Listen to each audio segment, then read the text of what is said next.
construir el futuro desde hoy, a construir un México mejor.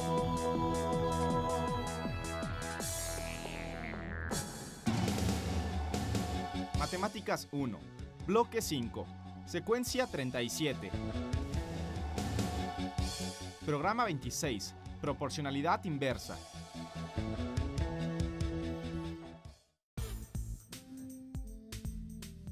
Las relaciones de proporcionalidad, tanto directa como inversa, son conceptos que ponemos en práctica sin necesidad de conocer los principios matemáticos que las rigen, ya que percibimos de forma intuitiva cómo funcionan. Algunas herramientas de uso cotidiano, como las pinzas o las jeringas, utilizan la proporcionalidad inversa en su funcionamiento. Todos sabemos cómo usarlas, pero ¿sabemos por qué funcionan así? Descubramos un poco de esto y de otras cosas en este programa.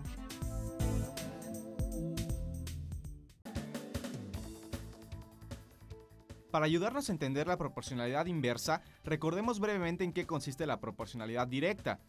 Se dice que dos cantidades son directamente proporcionales y al aumentar una, la otra también aumenta en la misma proporción. Y si al disminuir la primera, la segunda también disminuye en la misma proporción. En cambio, dos cantidades son inversamente proporcionales si al aumentar la primera, la segunda disminuye. Y viceversa, si al disminuir una, la otra aumenta en la misma proporción.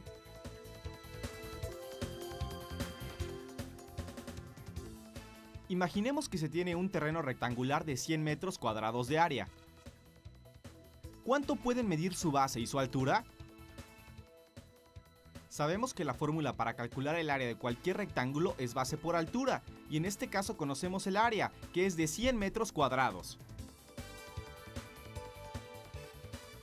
Podemos observar que la base y la altura pueden ser cualquier pareja de números, que multiplicados entre sí nos den 100 como resultado.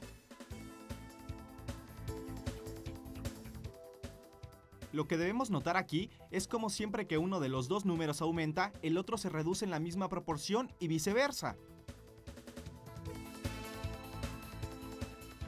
Cuando aumentamos la base al doble, por ejemplo, de 1 a 2 metros, la altura se reduce a la mitad, de 100 a 50 metros, de tal forma que el área siempre tiene la misma medida, es decir, el área es una constante. Como vemos, las combinaciones entre base y altura pueden ser muchísimas, pero siempre hay un valor que no cambie que resulta de multiplicar las cantidades que son inversamente proporcionales. A este número lo llamamos constante de proporcionalidad inversa.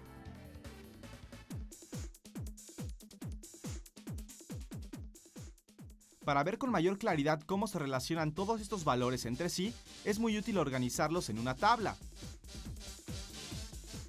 En las tablas de proporcionalidad inversa, al multiplicar los distintos datos de una de las variables por los de la otra, se obtiene la constante de proporcionalidad inversa. Con ayuda de la tabla de datos, vamos a deducir la expresión algebraica que representa situaciones de proporcionalidad inversa. En este caso, la letra X representará todas las posibles longitudes de la base del rectángulo. Y la letra Y todas las posibles alturas. Mientras que el número 100 corresponde a la constante de proporcionalidad inversa. Esta expresión algebraica nos indica que el producto de dos números cualesquiera es igual a 100, pero no nos indica cuáles son esos números. Sin embargo, si le asignamos algún valor a una de las letras, entonces obtendremos un valor para la otra. Para ello dividimos la constante de proporcionalidad inversa entre el valor conocido.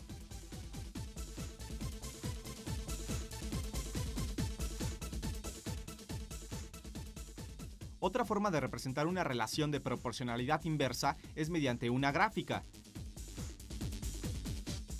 Las gráficas asociadas a relaciones de proporcionalidad inversa se llaman hipérbolas y nos sirven para mostrar de forma visual todas las posibles parejas de números, ya sean enteros o decimales, que multiplicados entre sí dan como resultado la constante deseada.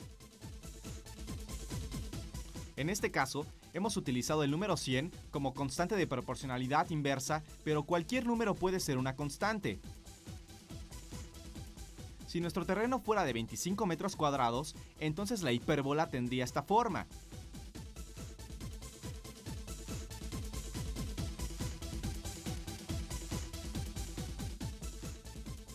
y si fuera de 9 metros cuadrados sería así.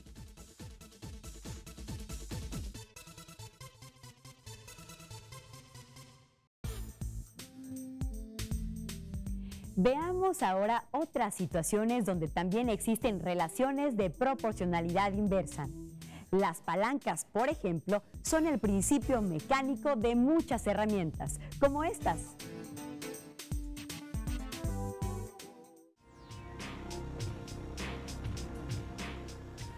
Una palanca es una herramienta sencilla que nos ayuda a multiplicar nuestra fuerza. Por ejemplo, cuando queremos levantar algo muy pesado.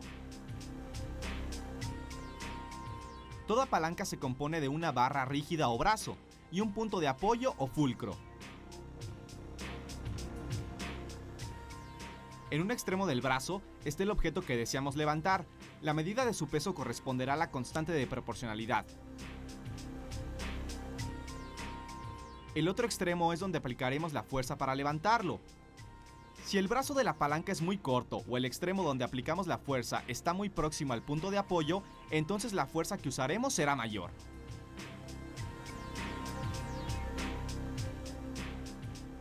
En cambio, si el brazo de la palanca donde se aplicará la fuerza es largo, la fuerza necesaria para levantar el mismo peso será mucho menor.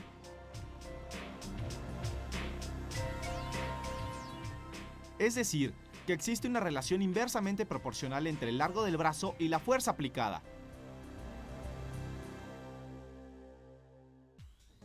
¿Has notado que algunas veces, cuando vas de viaje, los oídos se te tapan? ¿Sabes por qué pasa esto? Le preguntaremos a un experto acerca de este fenómeno. Está con nosotros el maestro Itzeder Olaizola. ¿Por qué algunas veces cuando uno sale de viaje se le tapan los oídos? Bueno, en el oído hay una cavidad llamada trompa de Eustaquio, donde se guarda una cantidad de aire. Está tapada por una membrana, que es el tímpano.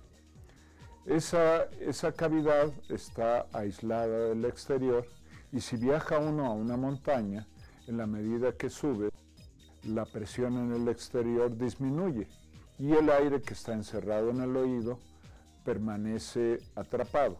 Una manera de liberar esa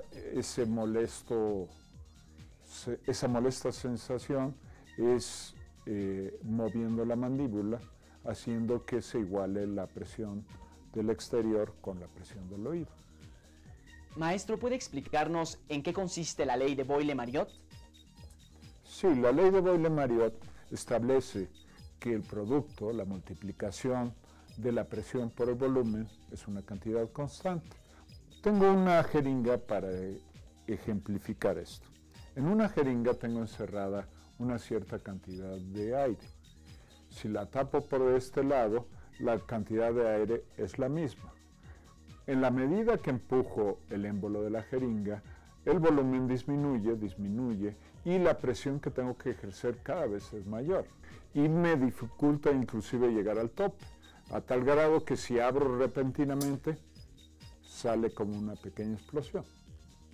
Maestro Itzeder, muchísimas gracias por su presencia. De nada. Nosotros continuamos. Mucho gusto. En este programa recordamos en qué consiste la proporcionalidad directa y hemos observado cómo funciona la proporcionalidad inversa. También pudimos ver algunas maneras de representar una relación de proporcionalidad inversa mediante gráficas y tablas. Asimismo, conocimos algunas herramientas de uso cotidiano como las palancas o las jeringas, las cuales utilizan la proporcionalidad inversa en su funcionamiento. Ahora conocemos algunos principios matemáticos de la proporcionalidad inversa, la cual está presente en muchas de las actividades que realizamos en la vida diaria.